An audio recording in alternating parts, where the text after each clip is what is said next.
महाराष्ट्राच्या महादुर्गा या कार्यक्रमाच्या आजच्या आपल्या पाहुण्या आहेत सुप्रसिद्ध स्त्रीरोगतज्ञ आणि अंजनेय प्रोडक्शनच्या ओनर डॉक्टर रामेश्वरी अल्लाबादे. स्त्रीरोगतज्ञ म्हणून त्या लातूरच्या ममता हॉस्पिटलमध्ये काम पाहतात. अगदी लहान वयापासूनच त्यांना कलेमध्ये विशेष आवड होती.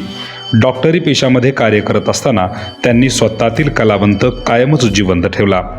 त्यांनी स्वतः लिहिलेली गाणी अंजनेय प्रोडक्शनच्या माध्यमातून प्रेक्षकांपर्यंत पोहोचवली.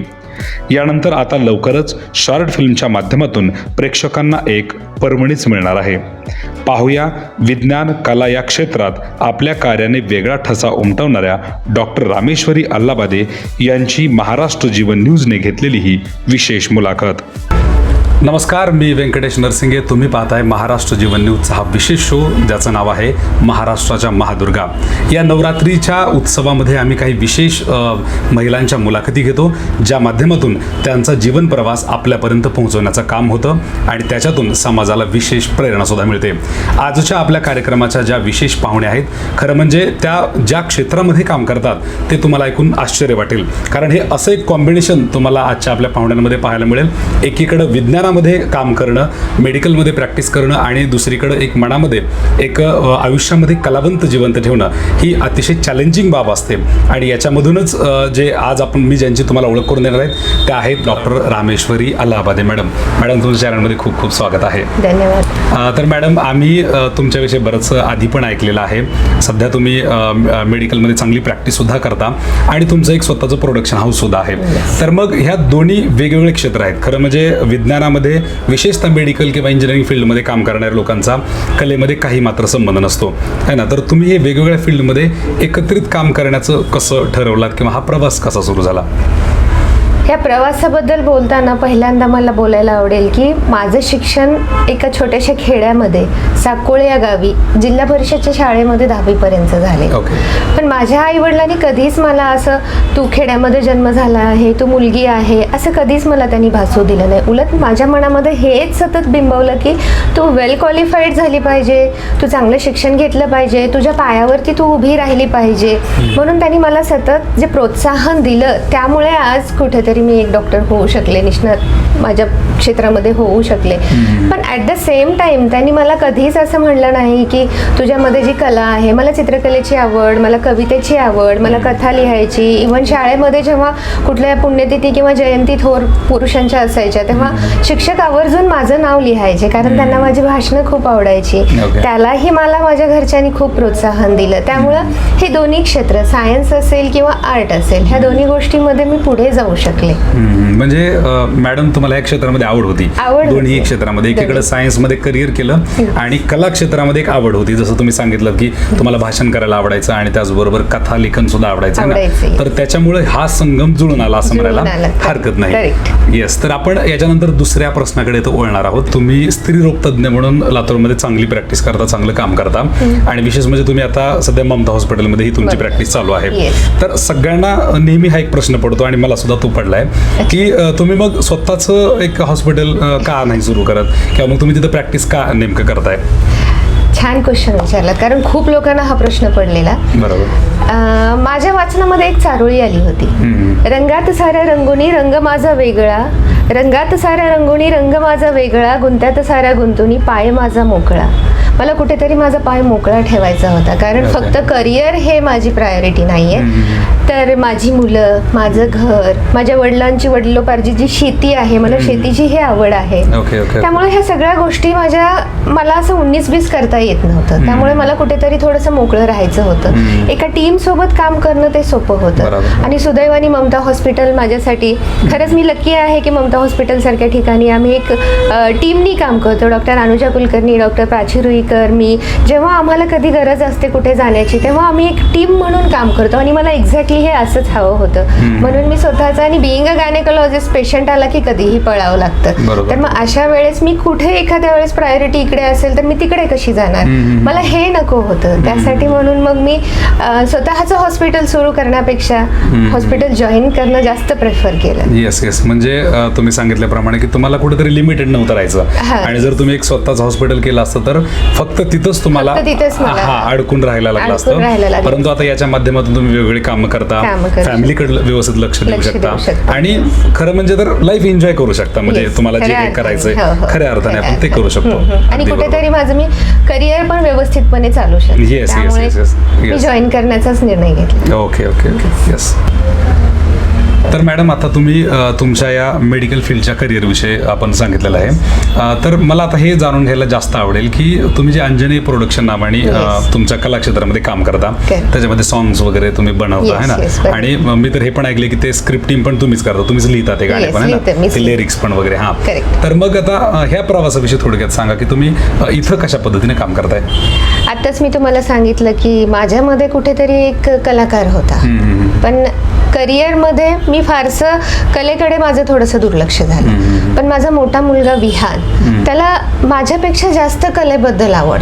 मग डान्स असेल, ऍक्टिंग असेल, ड्रॉइंग असेल, किंवा काहीतरी मातीच्या वस्तू बनवणं असेल, पण या सगळ्यामध्ये पण त्याला डान्स आणि ऍक्टिंगची फार आवड. त्यामुळं खास त्याच्यासाठी कुठेतरी एक हक्काचं आपलं क्षेत्र, म्हणजे हक्काची कुठली तरी एखादी जागा असावी त्यासाठी, जिथे की मी त्याचे डान्स असतील, त्याची ऍक्टिंग असेल, त्याचं कुठलीही कला असेल तर ते मी हक्काने तिथे टाकू शकेन. त्यासाठी मी एक स्वतःचं प्रोडक्शन हाऊस, म्हणजे फार मोठं नाही आहे ॲक्च्युली माझं प्रोडक्शन हाऊस, मी आता तर सुरू केलं आहे ते अंजनेय प्रोडक्शन. मी हे सुरू करण्यामागचं कारण म्हणजे माझा मोठा मुलगा.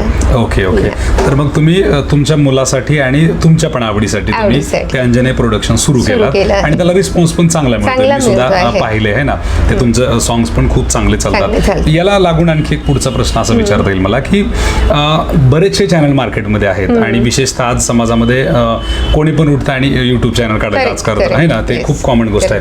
तर मग काय वेगळे पण देण्याचा मानस आहे, किंवा काय वेगळे पण देऊ शकता आपल्या चॅनलच्या माध्यमातून? अच्छा, आमच्या चॅनलचं वेगळे पण हे आहे की आमचं चॅनल हे टोटली कॉपीराईट चॅनल आहे.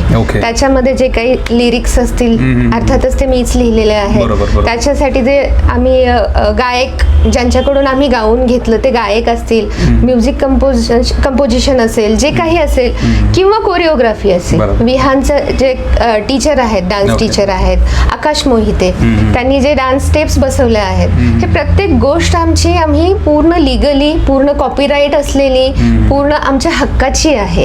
हे आमच्या चॅनलचं वेगळेपण आहे. दुसरं कुठलं चॅनल तुम्ही पाहाल तर तिकडे एक जुनंच कुठलं तरी बॉलिवूडचं सॉन्ग आहे, त्यावरती कोणीतरी डान्स करत आहे ज्याला कॉपीराईट नाहीत, असं असेल. आमच्याकडे आता सध्या 1-1.5 वर्षामध्ये कमी सॉंग्स आहेत, पण जे काही कंटेंट आहे आमचं ओरिजिनल कंटेंट आहे. आणि ओरिजिनल कंटेंट तयार करायचं म्हणजे त्यामागे खूप मोठा वेळ, खूप मोठी मेहनत लागते.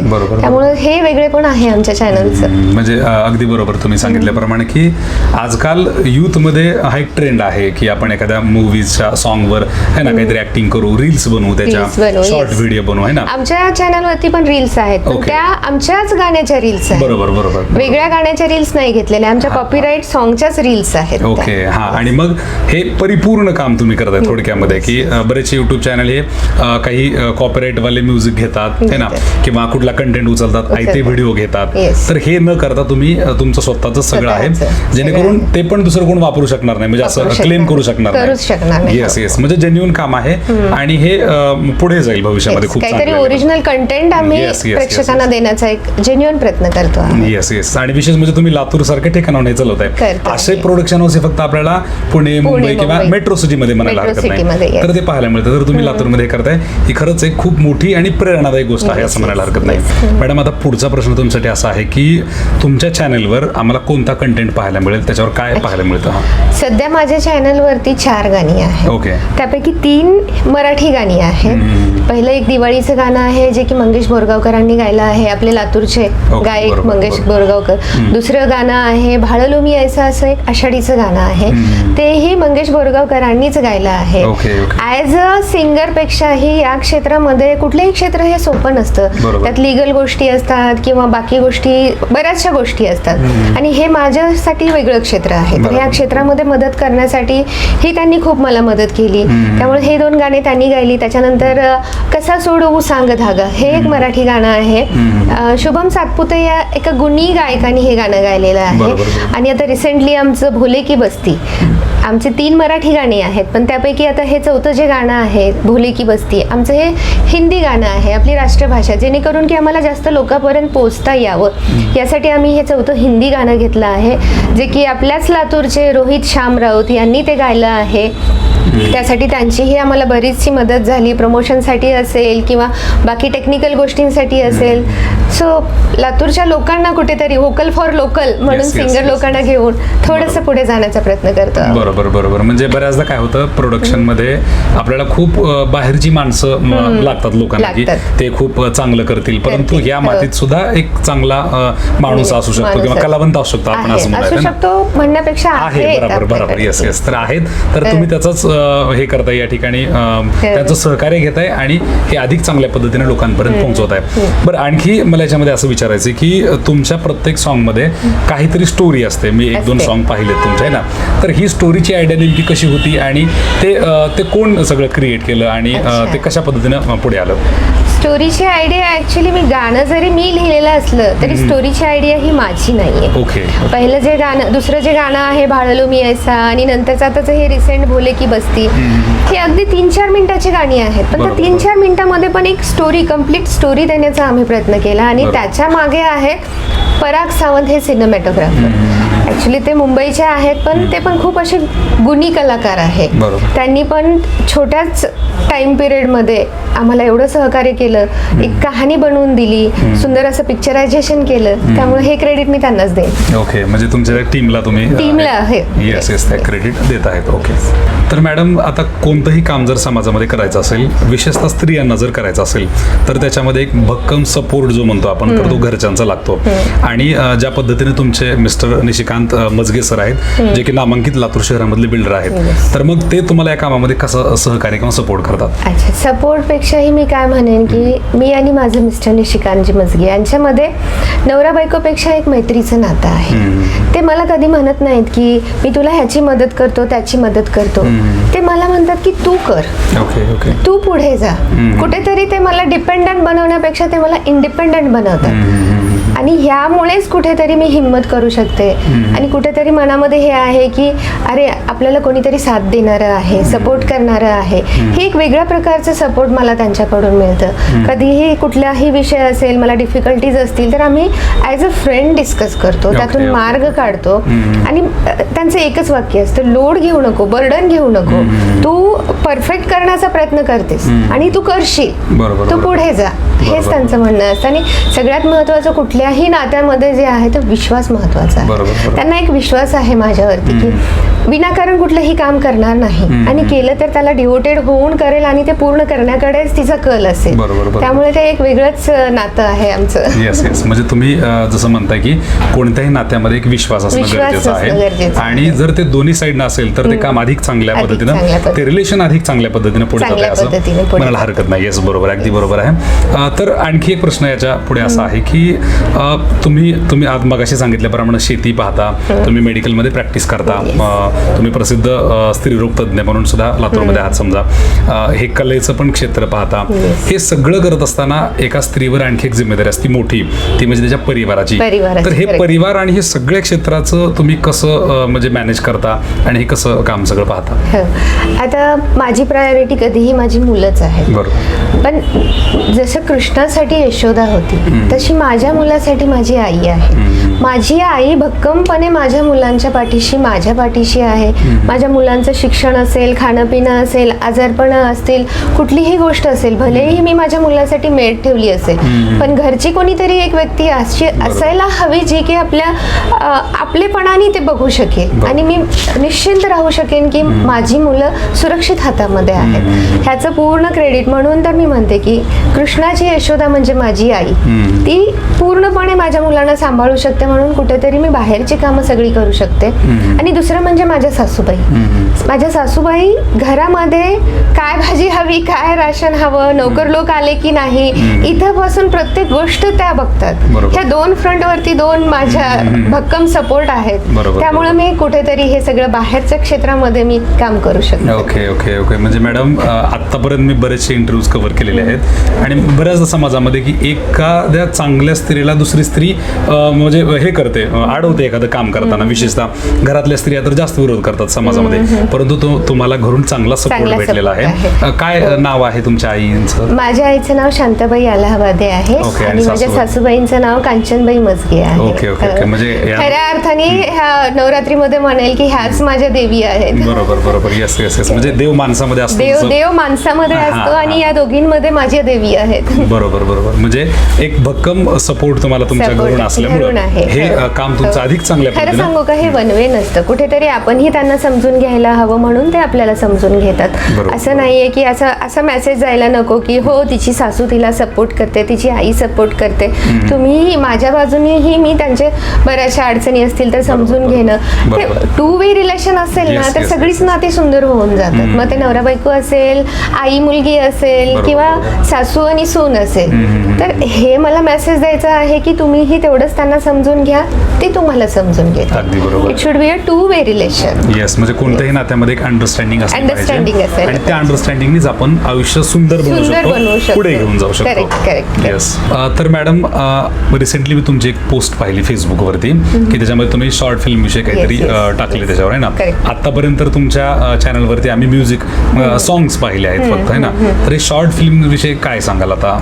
हो, आता कुठेतरी पुढे जाणं ही गरजेचं आहे. आता व्हिडिओ अल्बम्स आम्ही केले आणि पुढेही करत राहू, पण अलॉंग विथ दॅट त्यासोबतच कुठेतरी फिल्म्स म्हणा, शॉर्ट फिल्म्स म्हणा, डॉक्युमेंटरीज म्हणा, असंही करण्याचा आमचा प्लॅन आहे.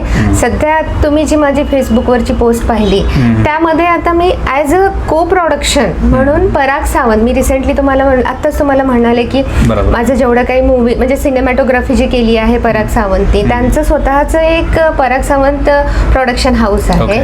तर त्यांच्यासोबत ॲज अ को प्रोड्युसर म्हणून आम्ही एक शॉर्ट फिल्म करतो आहे. आता ती शॉर्ट फिल्म खरं तर विषय मी आता नाही सांगणार कारण तुम्हाला नंतर बघण्यामध्ये इंटरेस्ट राहणार नाही. मी सध्या एवढंच बोलू शकेन त्यावरती. म्हणजे लवकरच प्रेक्षकांच्या भेटीला तुमची शॉर्ट फिल्म येईल असं तर आम्ही या ठिकाणी अपेक्षित आहे, अपेक्षा करतो. तर याला लागून आता शेवटचा प्रश्न आपल्या इंटरव्ह्यूला लागून, तो म्हणजे की समाजामधील ज्या स्त्रिया आपला हा इंटरव्ह्यू पाहत आहेत तर त्यांना तुम्ही काय संदेश द्याल किंवा एकंदरीत समाजाला तुम्ही काय मेसेज द्याल? खरं तर आजकालची स्त्री ना इतकी कॉन्फिडंट झाली आहे, त्यांना बऱ्याचशा गोष्टी कळतात, इंडिपेंडंट झाल्या आहेत, पण कुठेतरी गडबड व्हायला नको. कुठल्याही क्षेत्रामध्ये तुम्ही जेव्हा जाल तेव्हा त्या क्षेत्राचा अभ्यास करा, त्यातल्या लिगल गोष्टी बघा, पुढे इन फ्युचर काय प्रॉब्लेम येऊ शकतात किंवा इन फ्युचर यातून आपल्याला किती सक्सेस मिळू शकतं ह्याचा डीप स्टडी करा, खोलवर अभ्यास करा आणि मगच पुढे जा. बाकी तुम्ही इंडिपेंडंट आहात, कॉन्फिडंट आहात, त्याविषयी मी फारसा काही सल्ला देणार नाही. फक्त स्टडी करा, अभ्यास करा एखाद्या विषयाचा आणि मग पुढे जा. येस. म्हणजे कुठल्याही क्षेत्रामधलं सखोल ज्ञान तेच माणसाला पुढे घेऊन जाऊ शकतं. येस. आणि म्हणून मॅडमने हाच मेसेज आपल्या सर्वांना दिलेला आहे की व्यवस्थित स्टडी करा, त्याला अभ्यासा त्या विषयाला, आणि तुम्ही कोणत्याही क्षेत्रामध्ये मग त्यामध्ये टॉप करू शकता किंवा तिथपर्यंत जाऊ शकता. असा सुंदर असा मेसेज मॅडमनी या माध्यमातून दिलेला आहे. मॅडम, तुम्ही या चॅनलमध्ये आलात आणि आमच्यासोबत या ठिकाणी डिस्कशन केलं आणि एक सुंदर अशी मुलाखत या ठिकाणी दिलात, त्याबद्दल चॅनलच्या वतीने मी तुमचे खूप खूप आभार मानतो. महाराष्ट्र जीवन या चॅनलवरती तुम्ही मला बोलवलं, माझंही मनोगत व्यक्त करण्याची मलाही संधी दिली, त्याबद्दल तुमचेही धन्यवाद. खूप खूप धन्यवाद मॅडम. या होत्या डॉक्टर रामेश्वरी अल्लाबादे मॅडम, यांच्यासोबत आपण इथं सविस्तर अशी चर्चा केली. खरं म्हणजे एका व्यक्तिमत्वामध्ये किती वेगवेगळे पैलू असू शकतात किंवा एक स्त्री एकदा ठरवलं तर काय काय करू शकते हे मॅडमकडे पाहिल्यानंतर आपल्याला समजतं. त्यांची फॅमिली असेल, त्यांचं कलाक्षेत्रातील त्यांचं काम असेल किंवा त्या मेडिकल फील्डमध्ये करत असलेलं कार्य असतील, त्याचबरोबर त्यांचे समाजातही चांगले रिलेशन आहेत, चांगल्या सोशल कामामध्ये सुद्धा त्या विशेष अग्रेसर असतात. आणि म्हणून ही सगळी कामं एका व्यक्तिमत्वाचे वेगवेगळे पैलू आपल्याला दाखवतात. होतात. या हॉस्पिटलमध्ये गेल्यावर पेशंटला डॉक्टरसारखं ट्रीट करणं आणि एकीकडे दुसरी लगेच एक पडद्यामागं या प्रोडक्शन हाऊसचं काम करणं ही खरंच खूप मोठी चॅलेंजिंग गोष्ट असते. आणि म्हणून अशा व्यक्तिमत्वाला आम्ही तुमच्यासमोर घेऊन येण्याचा नेहमीच प्रयत्न करत असतो. मॅडमचं जे प्रोडक्शन हाऊस आहे अंजनेय प्रोडक्शन, तर तुम्ही ते व्हिडिओज पाहू शकता. याची लिंक मी कमेंट बॉक्समध्ये सुद्धा देईल. आणि त्यांच्या चॅनलला जास्तीत जास्त लाईक, शेअर आणि सबस्क्राईब करायला विसरू नका. त्याचबरोबर याबद्दलचे काही कमेंट्स असतील तर ते तुम्ही आमच्या कमेंट बॉक्समध्ये सांगायला सुद्धा विसरू नका. तसेच आणखी काही आयडियाज असतील किंवा तुम्हाला आणखी काही मॅडमला विचारायचं असेल तर तुम्ही त्यांच्या फेसबुक पेजवर सुद्धा जाऊ शकता. तिथंही त्यांना फॉलो करू शकता आणि त्यांना कमेंटमध्ये तुम्ही काही विचारू शकता. हा व्हिडिओ तुम्ही जास्तीत जास्त लोकांपर्यंत शेअर करायचा आहे, जेणेकरून ज्या महिला किंवा समाजातील जे लोक सध्या डिप्रेशनमध्ये आहेत किंवा ज्यांना वाटतं की मी माझ्या आयुष्यामध्ये काहीच करू शकत नाही किंवा हे एवढं सगळं काम कसं मी मॅनेज करणार, तर त्याचं सुंदर उदाहरण आपण मॅडमसोबत चर्चा करून या ठिकाणी तुमच्यासमोर आम्ही आणून दिलेलं आहे. जास्तीत जास्त लोकांपर्यंत हा व्हिडिओ शेअर करा आणि तुमच्याही प्रतिक्रिया कमेंट बॉक्समध्ये कळवा. पुन्हा भेटूया एका अशाच नवीन व्यक्तिमत्वासोबत, एका नवीन विषयासोबत. तोपर्यंत पाहत राहा महाराष्ट्र जीवन न्यूज माझ्यासोबत. धन्यवाद.